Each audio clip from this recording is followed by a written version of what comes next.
নমস্কার বন্ধুরা, চলুন আজ আমি আপনাদের দেখাই আমি আমার বাগানে কি করলাম। এই যে পাতাগুলো মরে গেছে, এগুলো কি গাছ ছিল বলুন তো?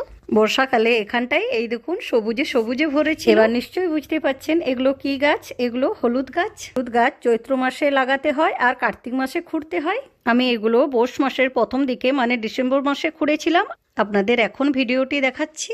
1-2 মাস দেরি হলেও কোনো ক্ষতি নেই। হলুদ খোঁড়ার পর আগের বছর এখানে আলু লাগিয়েছিলাম, এবছর মটর কলাই লাগাবো, তাই এখন খুঁড়ে নিই। আলু তো পিছন দিকের বাগানে লাগিয়েছিলাম। আর এই দেখুন হলুদের গাঁঠিগুলো কত সুন্দর হয়েছে, অনেক রয়েছে। আজ খুঁড়ে নিচ্ছি, বেশ মজা লাগছে।